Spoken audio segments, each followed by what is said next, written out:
Chapter 8. The Attack. Soon, everybody in our part of Exmoor knew that Lorna Doone was at Plover's Barrows farm, so I knew the Doones would come looking for Lorna as soon as they could. But for now, the weather saved us. They could not move in the snow, and when the rains came in spring, they had even bigger problems. The rains were heavy, and when the snow also turned to water, the rivers became very high. In Doone Valley, the robbers' homes were almost under water. They needed most of their men to take care of their village. If they attacked us, we knew it could not be with as many men as they would like. Spring also brought a visitor for Annie. The snows had kept Tom Faggus away from the farm all winter, but now he came to see her, and he had something to tell her. "Before the snows came," he said, "I went to London, and I have something to show for it." Then, out of his pocket, he took a letter. It looked very important, and had the king's sign on it. "What do you think it is?" We all looked at it, but it was full of long lawyer's words, and no one could understand what it meant. "I'll tell you what it means," laughed Tom. "It means that I am not a criminal any more. This letter says that the king is ready to forget all my years as a robber, and I am a free man." We all wondered how this could be, but then Tom explained. "I spoke to Judge Jeffreys.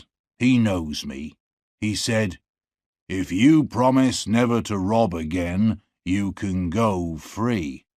There's enough for the king to worry about in this country already with all his enemies. So if we can forget about you, that's good enough for us.'"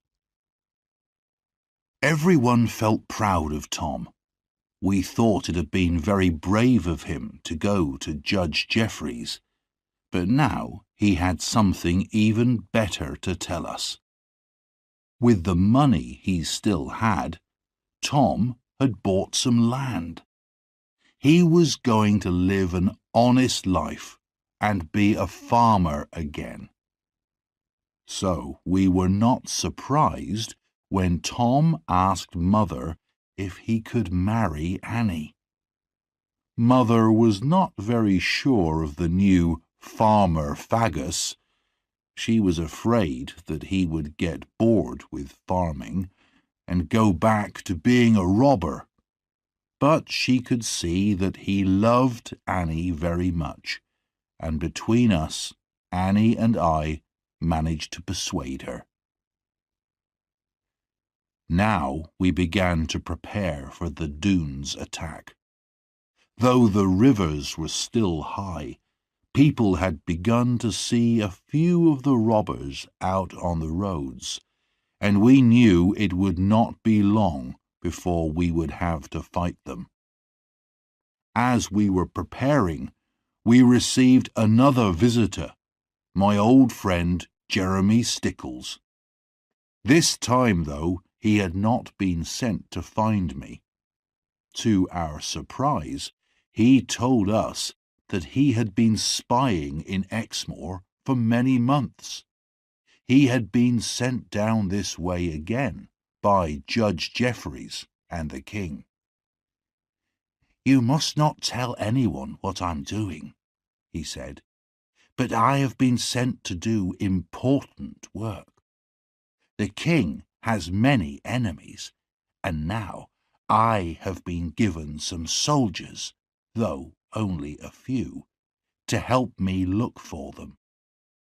But I have to ask you, can my soldiers and I stay here for a while? I agreed immediately. When the Doones attacked, it would be a great help to have soldiers staying in the house. I told Jeremy all about Lorna, and he promised to help defend our farmhouse against any Doone attack. The next day, Stickles came with his men. There were only 6 of them, but even to have these was a help. All we could do now was wait and be ready each night for an attack. One day, I came home late from the fields and found all the women trembling with fear. Lorna had seen Carver Doone. She had gone out in the evening to look at some flowers by our stream. There were thick bushes on the other side, and when Lorna looked up, she saw 2 cruel black eyes staring at her. She was too frightened to move. Carver could not cross the stream because the water was too high. But he lifted his gun and fired at the ground by Lorna's feet. "Unless you come back tomorrow," he said, "and tell me how to destroy that farmer Ridd, who will soon be a dead man because of you, this will be the place of your death." Lorna told us this, trembling. We knew that Carver would not wait until tomorrow, and we got ready for an attack that night. When the Doones attacked a farm, they always started fires in the hayricks first, to frighten everyone and show what they could do. So, when darkness came, I went with my best gun and a heavy stick to one of the hayricks and waited beside it. I had made sure that Lorna stayed in the house, but little Gwenny climbed a tree near the river. From there, she could see up the river to the only place where it was possible to cross. Soon the moon came up, and before very long, Gwenny came running towards me. "10 of them, coming across the river," she said. "They'll be here in a minute." "Go into the house and tell Mr. Stickles and his men. I'll stay here and watch," I said. The robbers broke down our gate and rode towards the house. I could see the soldiers hiding in the shadows, waiting for the order to fire, but the Doones then turned towards the hayricks. "Kill every man and every child, and burn the farm," came the deep voice of Carver Doone. "Start over there." He was pointing to the hayrick where I was, though he could not see me. "But remember, Lorna is mine, and I will kill any man who touches her." As Carver spoke, I pointed my gun at him. But, will you believe me, I didn't shoot. I had never killed a man, nor even badly hurt one. I did not think it was an easy thing to do. Now I can say that I wish I had killed him. But I put my gun down and picked up my stick, a more honest weapon than a gun, I thought. 2 young Doones came towards me with burning sticks.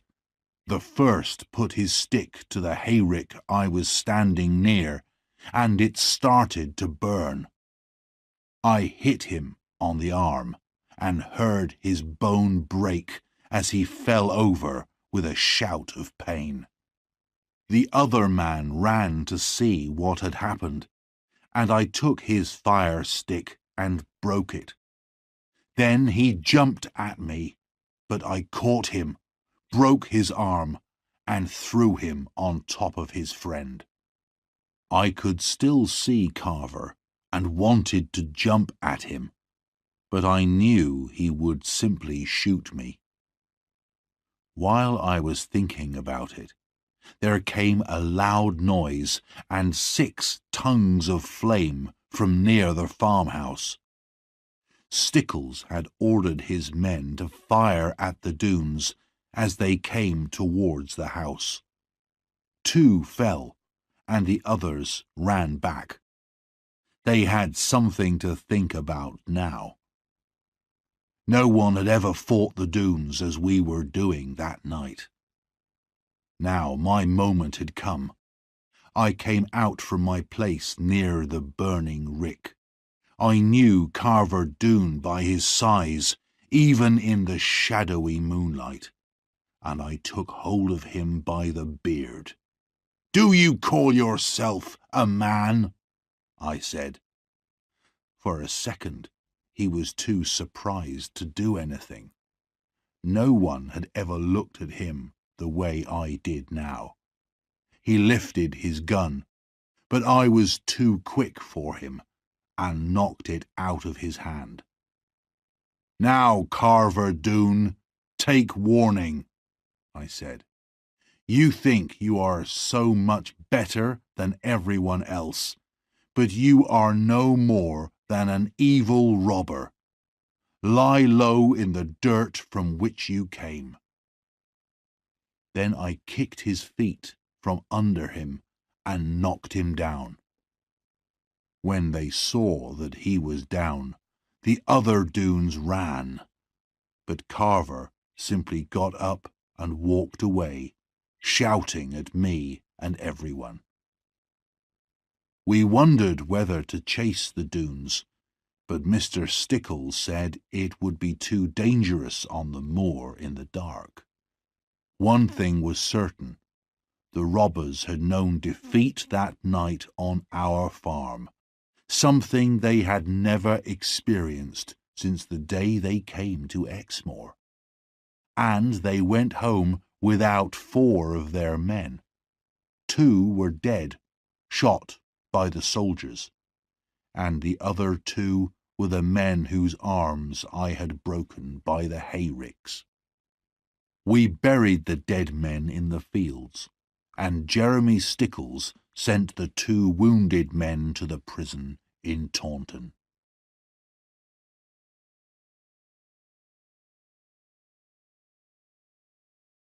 Chapter 9. Lorna's True Story.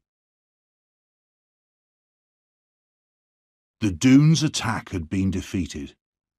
We knew that they would come again as soon as they could, in larger numbers, but for now, Jeremy Stickles gave me something else to think about.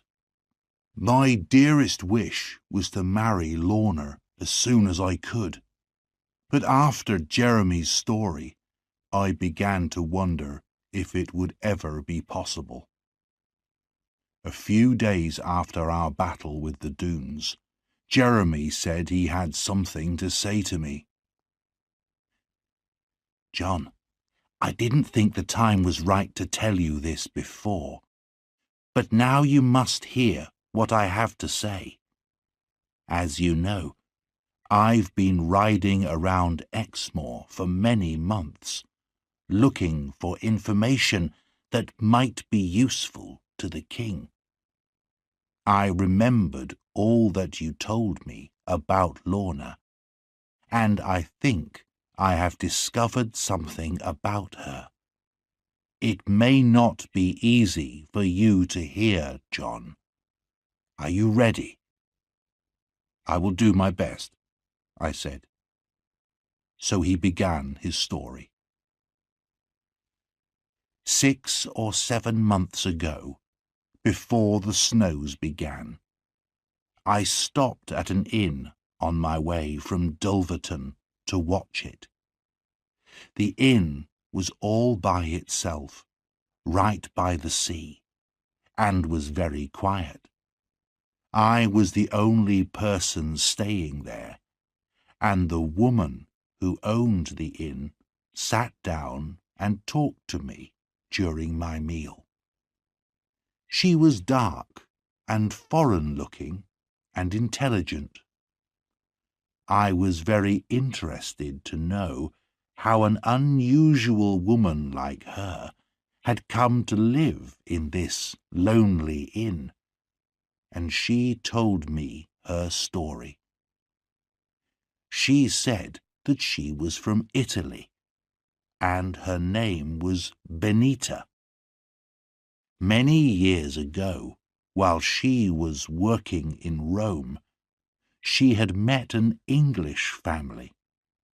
They were travelling in Italy because they'd had a terrible argument in England with another family. Benita did not know much about the argument, except that it had been about land. Benita liked this English family. They were very rich, but they were also kind. So when they asked her to travel with them and take care of their children, she agreed. She loved the children, a little girl and boy, so she was very happy in her work. At first, everything went well. Together, Benita and the family travelled up through northern Italy and into France. But on the French side of the Pyrenees, the husband of the family had a riding accident and was killed. His wife was deeply unhappy and would not move from the place where he had died for many months. But finally, she decided to go home to England and try to start life again. Benita stayed with her, and they took a ship to the Devon coast. They stayed at Exeter and then left in a coach for Watchet in the north of Somerset. The lady had a house there where she planned to live. They were warned at Dulverton about robbers on the roads, but the lady would not listen. She even travelled at night, which, as we know, is a very dangerous thing to do. So, of course, they were attacked by robbers. It happened near the sea. The coachmen drove onto the sand, and the robbers followed on their horses. The coach's wheels began to go down in the soft sand, and as the robbers came nearer, the lady pointed to one of them and said, "I know that man. He is our family's old enemy." Then a great wave crashed against the coach and turned it over. Benita hit her head on the door and could not remember what happened. The next thing she knew was that she was lying on the sand and the robbers had gone. She looked around for her mistress and saw her sitting on a rock with her dead son in her arms. The little girl had disappeared. Benita and the two coachmen took the lady into the town, but later that night she died. "This is a sad story," said Jeremy. "Give me a drink, boy." I saw that there were tears in the brave man's eyes. "What was the lady's name?" I asked. "And what happened to the little girl? And why did Benita stay there?" "I will answer the last question first," said Jeremy. "That's the easiest. Benita stayed in that place because the Doones, if that's who they were, stole everything from the coach, and she had no money. She could not go back to Italy. She married a man who lived near the place because he was kind and could give her a home. But the little girl, Jeremy, what happened to her? John, can't you see it? You are more likely to know than anyone in the world. As certain as I sit here, that little girl is Lorna Doone. The truth was, I had guessed this almost from the beginning of Jeremy's story, but it was almost too painful to believe, and I wanted Jeremy to say it. When he described the coach leaving Dulverton, the picture was very clear to me, because I remembered that coach with the foreign-looking woman, the beautiful lady, the little boy, and the young, dark-haired girl. I had seen them on the day John Fry came to collect me from school, on the day I learnt my father had died. I also remembered the frightening sight I saw later that night, of the Doones riding with the things they had stolen, and the one with a little girl across his horse in front of him. I also remembered my anger. Now I saw how the very same day had been the blackest and unhappiest of both my and Lorna's childhood days, and how from the very start our lives had been joined together. But there was still one question to answer. What was the family's name? I said.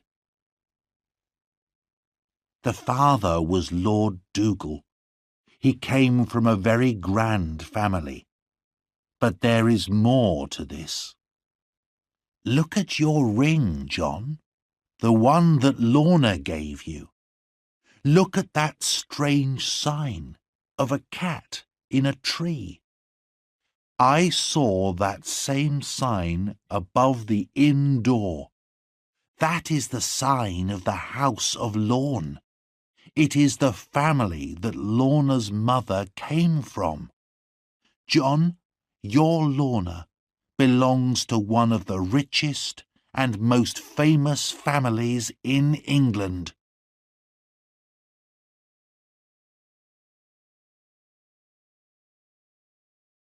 Chapter 10. Gone. Now I had to tell Lorna. So, a day or two later, with an aching heart, I went to tell her what Jeremy had said. I'm afraid that some of my sadness was for me, because now, more than ever, it was certain. Lorna was far, far above me. How could she possibly marry a simple farmer now? We sat in the garden, and she held my hand while she listened without a word to what I said. But by the look in her beautiful eyes and by her trembling hand, I could tell how she was feeling. At the end, she turned away and cried for her poor parents. But she spoke not even one word of anger about what had happened to them. Then, to my surprise, she turned to me and caught me in her arms and kissed me as she had never done before. John, I have you, you and only you, and I want no one else. It does not matter how rich or important my family is. It was impossible to doubt those clear, deep eyes and bright, trembling lips. But I was afraid of what the future would bring. To me, she was Lorna Doone, but to the world, she was Lady Lorna Dougal, young, beautiful, and rich, and if the world learnt about her, it would want to take her away from me. Now, the date of Tom and Annie's wedding was decided, and I went to Dulverton to buy a present for them. As I was riding, I had time to think more about what Jeremy had told me. It was clear from his story that Lorna's mother's family, the Lornes, were the family with whom Sir Ensor Doone had argued about land before he came to Exmoor. This explained why Lorna's mother had called him her old enemy when she saw him that terrible night. And this must be why the Doones had carried Lorna away and kept her, and never told her who she really was. If they could marry her to a Doone before she learnt the truth, perhaps they hoped in this way to get the Lorne family's land. They would be rich and important again, and at the same time have revenge on the Lornes. But it would have to be a lawful marriage, so Sir Ensor had taken good care of Lorna and kept her safe from the wild Doone men. And Carver, seeing how beautiful Lorna had become, had decided to marry her himself. In Dulverton, I stayed with Uncle Ben and his granddaughter Ruth. She was a beautiful and intelligent girl, and had often been very kind to me. I did not spend too much money on a present in Dulverton. I was saving for my own wedding to Lorna. I had told her that if her family's great riches ever came to her, I would not touch any of her money. In fact, we had both agreed that we would give nearly everything to the poor and live simply. 3 days later, dreaming hopefully of the future, I walked into the kitchen at home and saw immediately that something was wrong. Then Mother and Annie told me that Lorna had gone. 2 men had come from London. They were lawyers and had been sent by the king's judges to take Lorna away. The judges had heard that she was still alive, and they and her uncle had ordered her to come to London. Her uncle was Earl Brandir, the last living person in her family, and Lorna now had to live with him. She could not refuse. She was not yet 21, so she had to do what this uncle and the judges said. Of course, she had begged the lawyers not to take her, but they said they had their orders, and they could not wait for her to say goodbye to me. Upstairs, by my bed, Lorna had left me a letter. I ran up to read it. She said she loved me, and she said goodbye, and the letter finished like this. John, we have been through so many troubles and dangers, but there is no doubt that we belong together. You must believe me.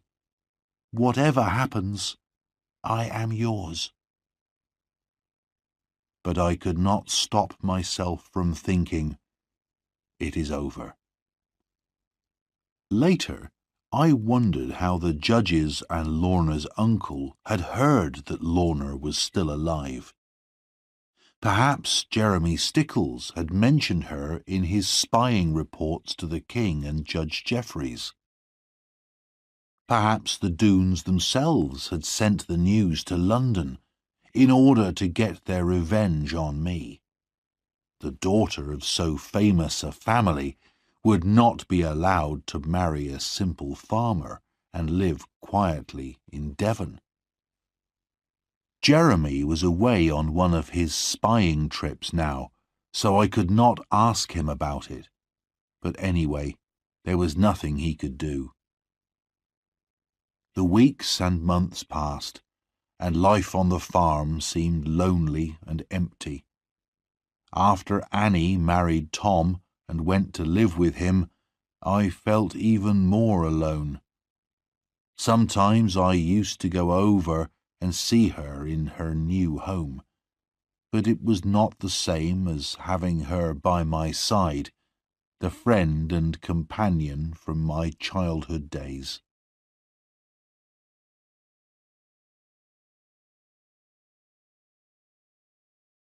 Chapter 11. Tom Faggus in Danger. We still lived in fear of another attack from the Doones, and now that the soldiers had gone, we had no one to help us.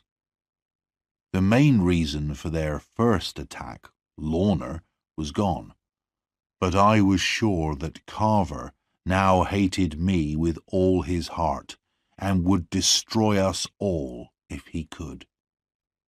However, Jeremy Stickles brought us some good news one day. The king had at last agreed that the robbers should be punished, and that Jeremy should do whatever was necessary to catch them. So perhaps the Doones were saving their strength, preparing for a much bigger fight than their argument with me. Then something happened which made everyone afraid for the future. Suddenly, King Charles II died. There was terrible trouble in England, as everyone argued over who should be the new king, and soon fighting began. I wondered if all this would bring any danger for Lorna, but the truth was, I knew very little about her now. She had not written to me since the day she had left, or even sent a message. I only knew what I had heard from travellers in the town. They said that young Lady Lorna Dougal was much talked about in London as one of the most beautiful women in the city. I became more and more certain that she had forgotten all about John Ridd among the brighter stars of London. In June, the fighting became more serious. There was now a new king, James, the son of Charles II. But many people in Dorset and Somerset were against him, and had joined an army of rebels. There was no chance now that Jeremy Stickles and his soldiers would fight the Doones. King James needed all his men to fight the rebels. At first, we were very worried. Surely the Doones would attack us now. But the Doones had seen a new hope for their future.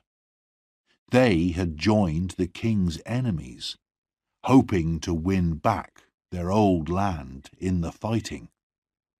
So they had sent most of their men to join the rebels, and were too busy again to worry about the Ridds, at least for a while. As for me, I had decided that this battle between the king and his enemies was not my fight. Most people in the towns and villages around Oare were on the king's side, and we gave no help to his enemies, but sensible people stayed at home. Too many men would die in the fighting anyway, without our joining them. However, I did get involved in the troubles, because one rainy day Annie came to see us with some bad news. She ran into the kitchen, her face wet with tears. "Oh, John," she cried, "you must help me." "Whatever is the matter, Annie dear?" I said. "It's Tom," Annie cried. "He's gone to join the rebels, and oh, you must go after him and bring him back." We had been afraid of this. Tom could not forget the excitement of his old life and had become bored with farming. Mother was very unhappy and did not want me to go, but I had to help my unhappy sister. And although I knew it would be dangerous, I was quite glad of the chance of adventure. Perhaps, who knows, I would learn some news of Lorna on my travels. So I promised to fetch Annie's husband home, and early the next morning I rode away on our fastest horse. I went from town to town, asking for news of the fighting, but it was 4 days before I finally found the 2 armies at Bridgewater. There had been a great battle the night before, which the rebels had lost, and many of them now lay dead or dying on the battlefield. I shall never forget that terrible sight. I thought Tom must be dead, and I walked all over the battlefield looking for his body. Several times I stopped in my search to give some poor dying man a last drink from my water bottle. After a time, I found myself near an old farm building, and I suddenly saw that the riderless horse standing in the doorway was without doubt Tom Faggus's horse. I hurried into the building and found Tom lying on the ground, badly wounded. He could still speak, but only in a whisper, because of the pain. "Put me on my horse, John," he said, "and she'll take me home. No one can catch her. She's the fastest horse alive. It's my best chance of escaping." He was right. The king's soldiers were still riding around the battlefield, looking for rebels to kill. So I tied up Tom's wound as best I could, put him on his horse, and turned the horse's head for home. "Thank you, John. I am safe now," he whispered. He lay along his horse's neck to close the wound in his side. "But look out for yourself, John Ridd." I watched Tom's horse disappear into the distance, and only a minute later I turned and saw soldiers coming towards me. "Stop," they said, "in the name of the king." "I'm not a rebel," I said. "I am on the king's side, and—" But they would not listen to me. "You are an enemy of the king," they said, "and the punishment is death." I tried to argue with them, and as they laid their hands on me, I knocked one soldier to the ground. This made them even angrier, and the captain ordered his men to tie me to a tree and shoot me at once. There was nothing I could do against 20 men, so I closed my eyes and tried to think about Lorna and my mother. The captain gave the order to fire, but at the same moment I heard a horse coming towards us and another voice shouting, "Stop!" It was Jeremy Stickles. He rode his horse between me and the guns, and started to argue with the captain. His voice was the sweetest sound I had heard for a long time. The argument was soon over. I heard Jeremy mention Judge Jeffreys once or twice, and before long he had persuaded the captain not to shoot me. "This man, John Ridd, is my prisoner," said Jeremy, "and I shall take him to London for trial there." As we rode away together, I thanked Jeremy with all my heart for saving my life. "You're not safe yet, John," he said. "I know you're not an enemy of the king, but many people will not believe you. If you want to stay a free man and keep your farm and land, there's only one thing you can do. You must come to London with me and tell your story to Judge Jeffreys."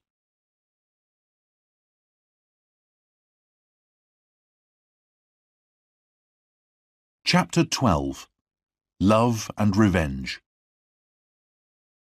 London, of course, was where Lorna was, but it was 5 weeks before I saw her.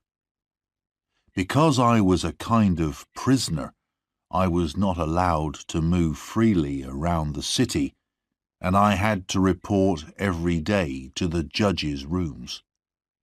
However, I came before Judge Jeffreys at last.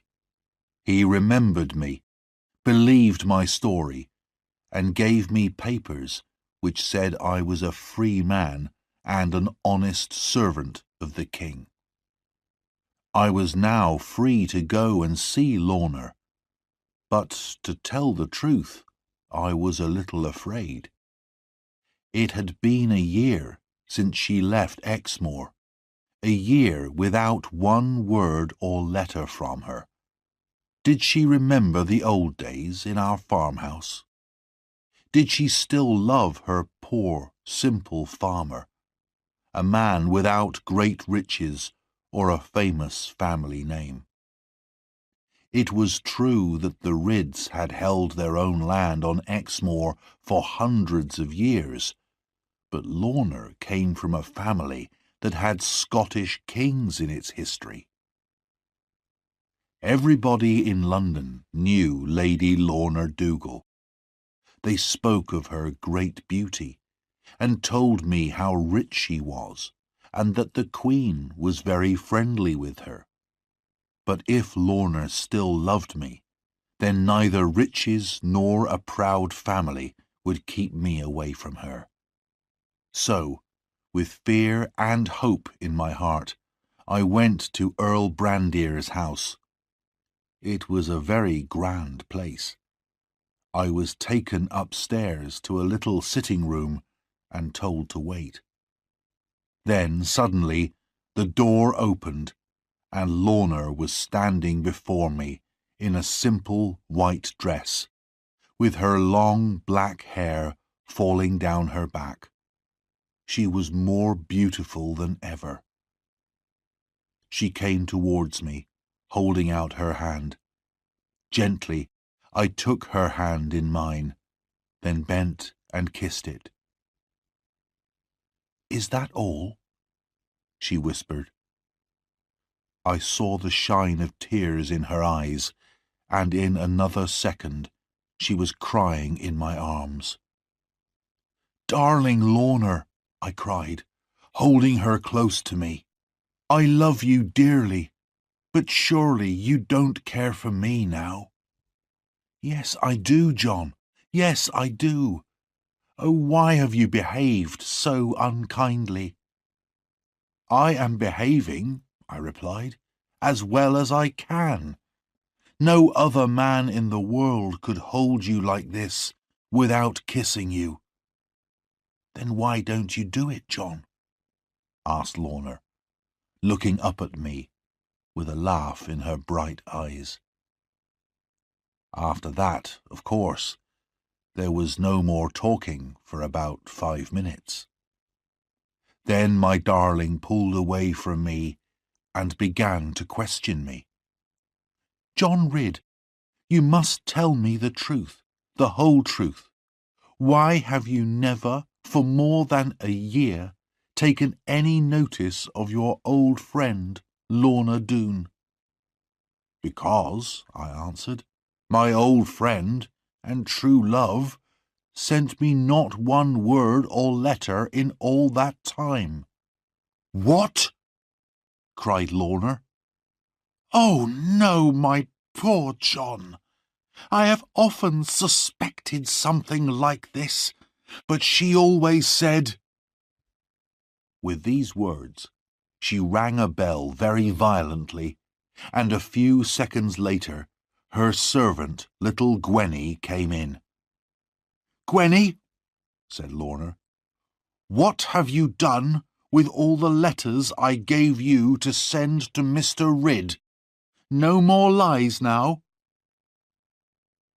Gwenny gave me a very black look. "I didn't send them," she said. "You're a grand lady now, mistress.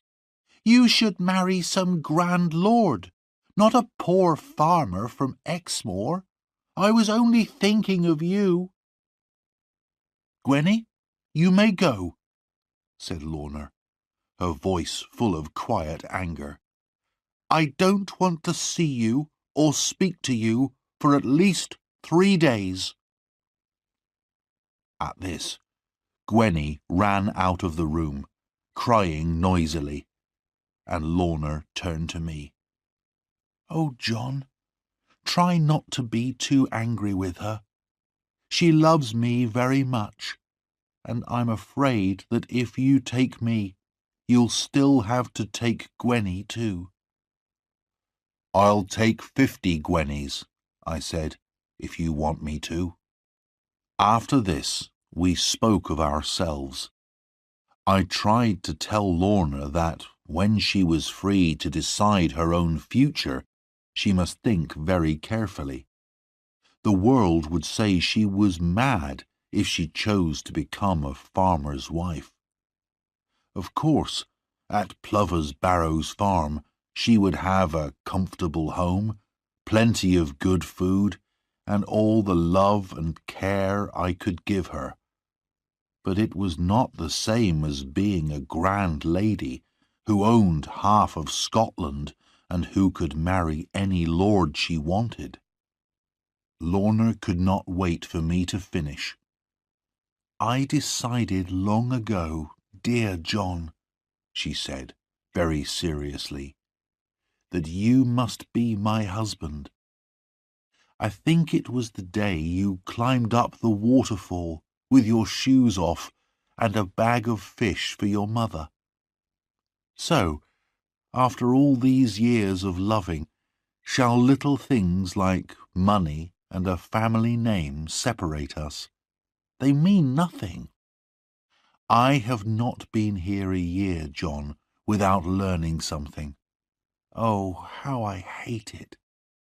Only my uncle and Gwenny really care for me. All the rest are only interested in my land and money. Oh, John, you must never leave me. It would break my heart." Of course, I gave in at once and said, "Darling, you must do exactly what you please."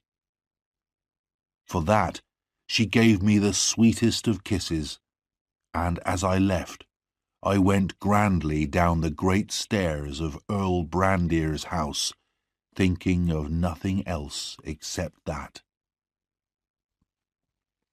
For the rest of my time in London, I went to see Lorna every day, forgetting all about my poor mother and the work that needed doing on the farm.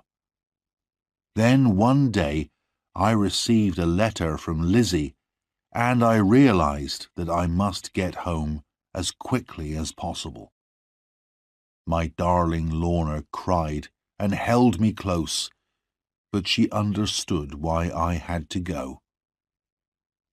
Lizzie's news was this: Jeremy Stickles and his soldiers had finally made their attack on Doon Valley, but it had failed, and Jeremy had been injured. This was the worst possible thing for Exmoor. Now the Doones would make more trouble than ever before, and of course they would attack our farm. When I got home, I learnt that the Doones were robbing everyone around them, and the whole of Exmoor was living in fear of them. Then, a few weeks later, something even more terrible happened. The Doones came one evening to the farmhouse of Kit Badcock, a neighbour of ours, while he was out working in his fields. They broke down the door and stole his young wife, Marjorie. 2 of them carried her, screaming and fighting, to their horses, and then rode away. Meanwhile, the other Doones were searching the house for food and drink to steal, and one of them found the Badcock's little son crying in the kitchen. He picked the baby up, threw him into the air, and let him fall onto the hard stone floor. The child's neck was broken, and he died at once.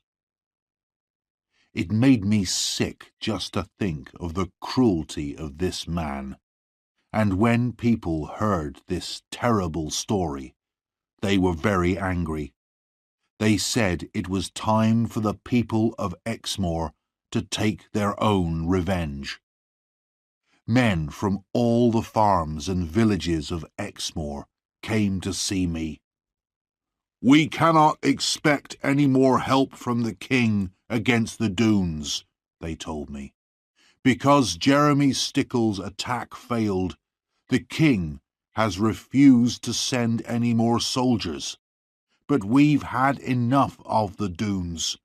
We want to attack them ourselves, and we want you to lead us, John." I said I was no leader, but they would not listen to this. "Try to lead us," they said, "and we will try to follow." In the end, I agreed to do as they asked. I thought we had a chance against the Doones, if enough of us decided to fight. There were fewer of them now. Some had been killed in the rebel fighting, and some during Jeremy's attack. We arranged to meet again and make a plan. Tom Faggus, now quite well, rode over to join us, and he soon had a very clever idea. "We're not soldiers," he said, "and we'll never defeat the Doones if we try to fight all of them in their valley. So we must lay a trap. You know the caves on Exmoor where gold was once found? Well, we'll tell a story around Exmoor that men have been digging secretly and have found a new cave with rocks full of gold. We'll say that the gold will be taken away on a certain night at a certain time. The Doones will naturally plan to attack and steal this gold, but some of us will make a trap for them in the caves. Meanwhile, the rest of us will attack the valley as soon as we know that some of the robbers have left." The second part of our plan was this. Tom would take some of our men and pretend to attack the Doone Gate, while our main attack would really come from the waterfall end of the valley, the route I had discovered so long ago. The plan went well. The story about the gold was whispered in the right ears, and on the agreed night our spies watched a large group of robbers leave Doone Valley on their way to the caves. Meanwhile, As the moon rose above the hills, I was leading my 20 men to the bottom of the waterfall. John Fry, our old farm worker, was in the mountains which looked down into the valley. When he saw the fighting start at the dune gate, he would fire his gun as a signal to us. Soon the sound of John's gun rang around the mountains, and I and my men climbed up the waterfall and into the valley. Tom's men were making as much noise as possible at the dune gate, and all the dunes had run to join the fight there. We went quietly along the valley, keeping to the shadows under the trees, until we came to the dune town. Then we got to work with our fire sticks, and before long every dune house was on fire. We took good care, however, to burn no women or children, and we made sure that they were all out of the houses first. When they saw the flames and smoke rising from their houses, the dune men came running back from the gate. By the time they reached us, the whole valley was burning. Houses, trees, everything, right up to the sides of the mountains. As the men came towards us, we saw that there were only 12 of them. In the bright firelight, they could not see us, but we had them right in front of our guns. There were so few of them that I thought we could take them as prisoners. But my men did not wait for a word from me. They saw the chance of revenge on the men who had burnt their homes and stolen their women for so many years. They fired, and 5 dunes fell dead. The robbers fired back wildly, but they could not see us clearly in the shadows. Soon all the guns were empty, and the battle became hand-to-hand fighting, with knives and sticks. I stood to one side. The only dune I wanted to meet was Carver. But as I started to look for him, I saw something white in the grass, moving close to the ground. I ran to see what it was, and found the counsellor. I recognized him from Lorna's descriptions, and here he was, on his hands and knees, trying to escape from the fighting. The white thing I had seen was his long, white hair. When he saw me, he got to his feet. He knew at once who I was. "John Ridd," he said, "won't you be kind to an old man? Let me get away from this violence, John." "I will let you go free, sir," I said, "but on one condition. Tell me honestly which dune killed my father." "I will tell you honestly," he said, "though it hurts me to say it. It was my son, Carver." "I thought it was him," I said, "but you were not there, so I don't blame you." "I've always been against violence," the counsellor said, shaking his head sadly. "And now, John, let me go." He was an evil, lying old man, but I let him go. I don't know what happened to him, but he was never seen again on Exmoor. Then I went to look for Carver, but did not find him. Afterwards, I heard that he had led the dunes who had gone to the gold caves. Our trap was successful, and all the dunes had been killed. all except Carver, who had ridden his horse through the attackers and escaped. The Doones were totally defeated, though.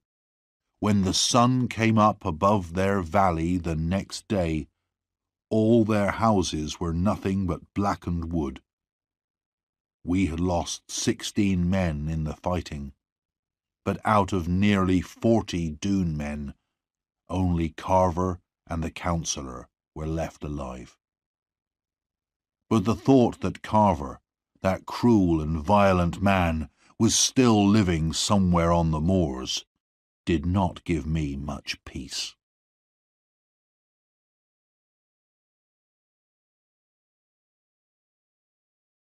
Chapter 13. The Last Battle. The next thing that happened was the return of Lorna, my own darling. She stepped out of her coach and ran into the house, as happy as a bird to get home again. All the house was full of brightness and sunshine as she ran here and there, laughing and talking. Oh, how she loved this old chair, and she must see the kitchen fire, and where was her old friend the cat? As for me, I threw my best hat over the hayricks and shouted for happiness. Lorna was now free to make her own decisions, she told us. Earl Brandir had died. She had grown to love this fine old gentleman, and was very sad at his death. But now she could do what she wanted. Even marry that good servant of the king, John Ridd. At last, the waiting and the worrying was over, and happiness was ours. But in her softest moments, when she was alone with me, Lorna could not quite hide the fear that still lay deep in her heart. I felt it too, a fear that something evil, something terrible could still happen. There was great excitement all over Exmoor when people heard of our wedding. Everyone had heard of the defeat of the Doones, and the strength of John Ridd, and the beauty of Lorna. People came from more than 30 miles around. Mother, Annie, and Lizzie arranged everything, with the help of Uncle Ben's granddaughter, Ruth, who had also come for the wedding. When the day came, and Lorna stepped up to my side in Oare Church and took my hand, I was afraid to look at her. She was so beautiful, so fresh and lovely in her simple white dress. But when we had each said, "I will," and my ring was on her finger, we turned to each other. Her laughing eyes were serious now, and full of so much love that my heart nearly stopped beating. Darling eyes, the loveliest, the most loving eyes.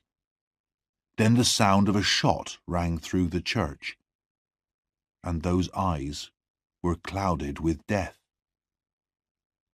Lorna fell at my feet, and her bright red blood ran over the wooden floor.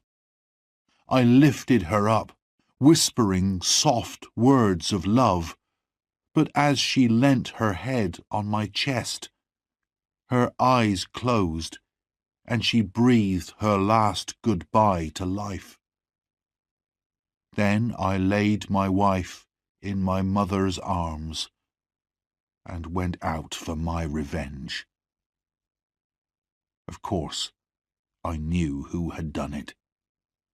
There was only one man in the world who could do a thing like this. I jumped on my horse and rode away fast. I don't remember who showed me the way. I only know that I took it, and the men fell back before me.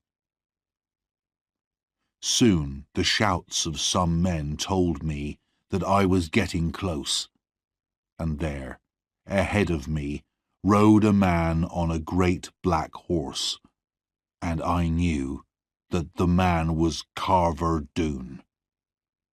His life or mine, I said to myself. Whatever God decides, but the two of us cannot live in this world one more hour together. I had no weapons, and I knew he had a gun, but I also knew, as surely as night follows day, that I would kill this man. He rode up onto the moors, and I followed. His horse was fast, but he did not know this part of Exmoor. He rode straight into a little valley from which I knew there was no escape, because at the end of it there was only a black, bottomless bog. As I rode after him, I reached up to a tree that was growing in the rocks above me, and broke off a great branch. Then Carver turned a corner and saw what he was riding towards. He pulled back from the bog in fear, and, turning his horse, he fired and rode straight at me. The bullet hit me somewhere, but I took no notice. I put my horse across his path, lifted the branch above my head, and brought it down hard on his horse's head. Both horse and man crashed to the ground. Before Carver could move, I jumped down.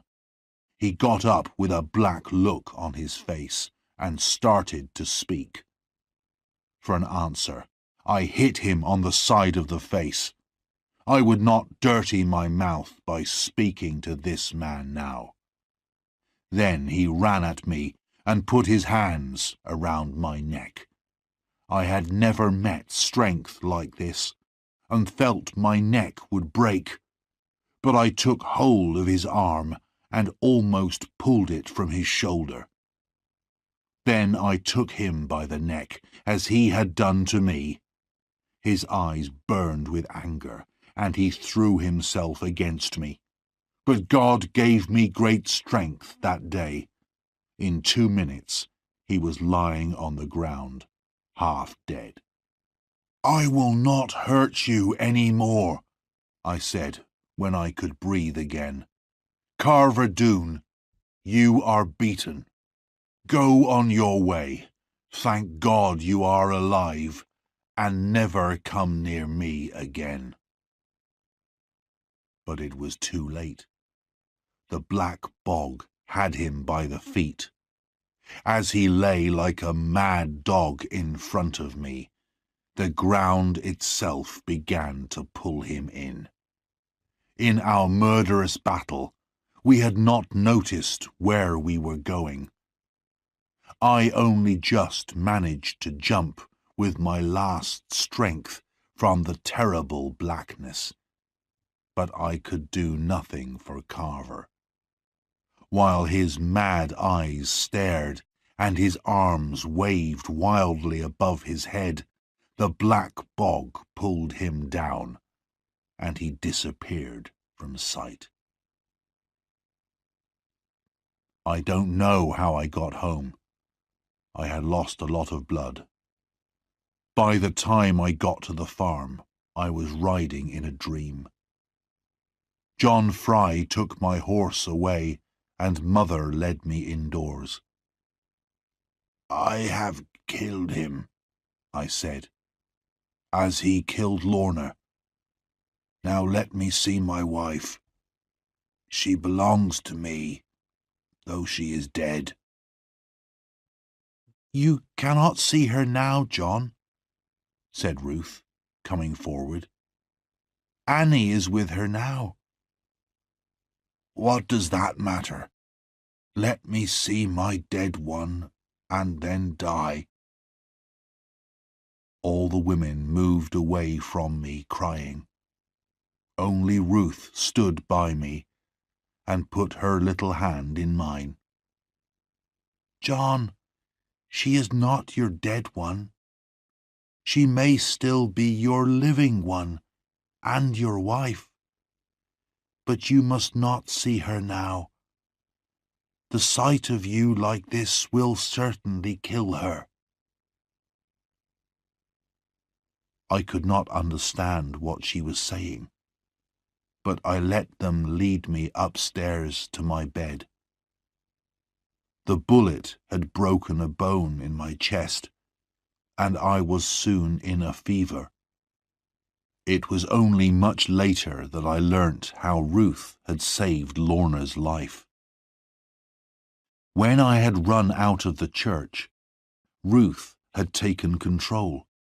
She made John Fry and the other men carry Lorna home immediately. There she cut off the wedding dress, pulled the bullet from Lorna's wound, and stopped the bleeding with cold water. All this time Lorna lay still and white, and everyone was sure that she would die.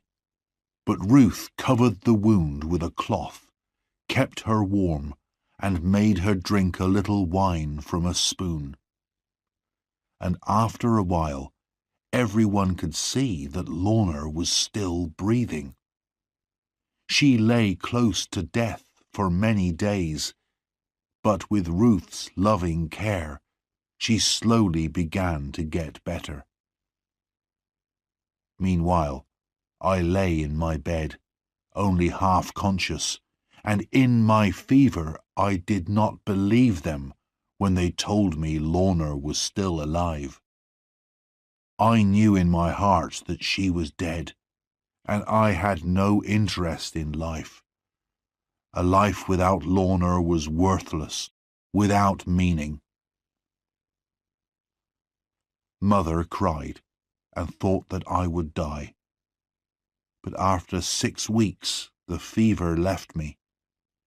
I was so weak that I could not leave my room. Outside the sun shone on the spring flowers, but in my misery I cared nothing for the beauty of the world. Then, the next morning, Ruth came to see me.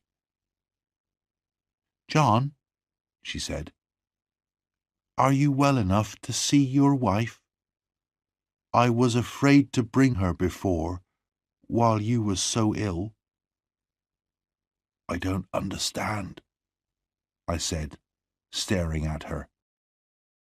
She went away, then came back, and behind her was Lorna.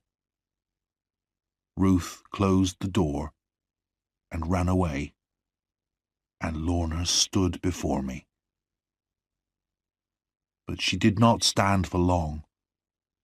She ran to me and managed to get into my arms, although they were too weak to hold her. She put her warm young face against mine and would not look at me, preferring kissing to looking. I felt my life come back to me. I felt the happiness of living and of loving. I felt the sweetness and the sadness of my Lorna's tears, and the softness of her loving lips. And the world, suddenly, was a good place again. I have not much more to tell. Over the days that followed, Lorna sat beside me, and we watched each other getting better. We have never tired of watching each other since. Now we live peacefully on the farm. Though Lorna still has great riches, we never use the money except for some poor neighbour. I sometimes buy her beautiful clothes, but she soon gives them away or keeps them for the children. Tom and Annie are happy. Except for a few small adventures, Tom remains on the right side of the law, and they have honest children. Lizzie married the captain of Jeremy Stickle's soldiers, who had stayed with us when we fought the Dunes.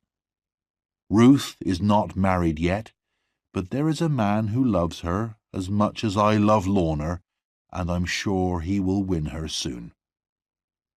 But of Lorna herself, my darling wife, I won't say much. A man should not talk too much about the best thing in his life.